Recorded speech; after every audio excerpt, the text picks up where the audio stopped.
Assalamualaikum warahmatullahi wabarakatuh.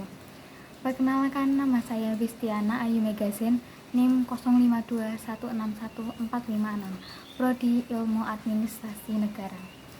Di sini saya akan menjelaskan efisiensi anggaran pada sektor pendidikan.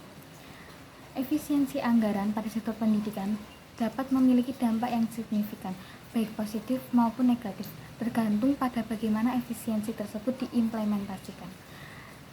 Di sini saya akan menjelaskan potensi dampak positifnya terlebih dahulu. Yang pertama yaitu peningkatan akuntabilitas dan transparansi. Efisiensi anggaran dapat mendorong pengelolaan keuangan menjadi lebih baik, akuntabel, dan transparan dalam penggunaan dana pendidikan. Hal ini dapat mengurangi potensi korupsi dan penyelewengan anggaran. Yang kedua yaitu inovasi dan kreativitas.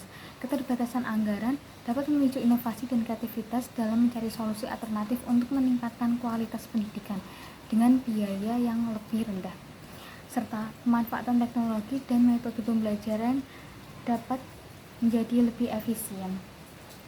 Yang ketiga yaitu pengurangan pemborosan. Efisiensi anggaran dapat membantu mengidentifikasi dan mengurangi pemborosan dalam berbagai aspek pengelolaan pendidikan, seperti pengadaan barang dan jasa, perjalanan dinas, dan kegiatan seremonial yang kurang esensial. Berikutnya, potensi dampak positif yang pertama yaitu penurunan kualitas pendidikan. Jika efisiensi dilakukan dengan memotong anggaran untuk hal-hal esensial seperti pelatihan guru, pengadaan buku dan alat peraga, pemeliharaan fasilitas atau beasiswa, maka kualitas pendidikan dapat menurun secara signifikan. Yang kedua yaitu berkurangnya akses pendidikan. Pemangkasan anggaran dapat menyulitkan akses pendidikan, terutama bagi kelompok masyarakat miskin di daerah terpencil. Pengurangan bantuan pendidikan atau penundaan pembangunan sekolah baru dapat memperburuk kondisi ini. Efisiensi anggaran menyebabkan bantuan berkurang, maka angka putus sekolah bisa meningkat. Hal tersebut dikarenakan siswa miskin tak mampu lagi membayar biaya sekolah. Yang ketiga yaitu pemecatan guru honorer secara massal. Dilihat pada tahun kemarin 2024, beberapa guru honorer mengalami pemecatan sepihak secara massal. Jika pemotongan anggaran diberlakukan, tak menutup kemungkinan pemecatan tersebut akan terulang kembali. Berikutnya yaitu agar efisiensi anggaran berdampak positif. Yang pertama yaitu prioritas pada kebutuhan esensial. Efisiensi harus dilakukan dengan memprioritaskan anggaran untuk kebutuhan-kebutuhan esensial yang langsung berdampak pada kualitas pembelajaran dan akses pendidikan. Yang kedua yaitu transparansi dan komunikasi yang baik. Pemerintah dan institusi pendidikan perlu mengkomunikasikan secara jelas dan transparan mengenai kebijakan efisiensi anggaran dan dampaknya terhadap sektor pendidikan. Yang ketiga yaitu fokus pada efektivitas, bukan hanya penghematan. Tujuan utama efisiensi anggaran seharusnya bukan hanya mengurangi pengeluaran, tetapi juga meningkatkan efektivitas pengurangan setiap rupiah anggaran untuk mencapai hasil pendidikan yang lebih baik.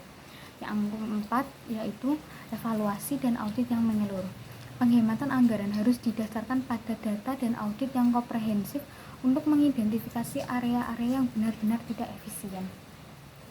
Kesimpulannya, efisiensi anggaran di sektor pendidikan adalah langkah yang kompleks dan memiliki potensi dampak ganda. Jika dilakukan secara cerdas, terencana, dan dengan prioritas yang tepat, efisiensi dapat meningkatkan akuntabilitas, mendorong inovasi, dan mengoptimalkan penggunaan sumber daya. Namun, jika efisiensi dilakukan secara serampangan dengan memotong anggaran untuk hal-hal krusial, dampaknya bisa sangat merugikan kualitas dan akses pendidikan, serta berpotensi mengorbankan masa depan generasi bangsa. Pemerintah perlu menjaga minimal alokasi 20% APBN untuk pendidikan, serta memperbaiki sistem distribusi dana dan kolaborasi dengan pihak lain untuk memastikan tujuan pembangunan sumber daya manusia tetap tercapai. Oleh karena itu, kehati-hatian, transparansi, dan fokus pada efektivitas adalah kunci keberhasilan efisiensi anggaran di sektor pendidikan. Sekian dari saya, mohon maaf bila ada salah kata. Wassalamualaikum warahmatullahi wabarakatuh.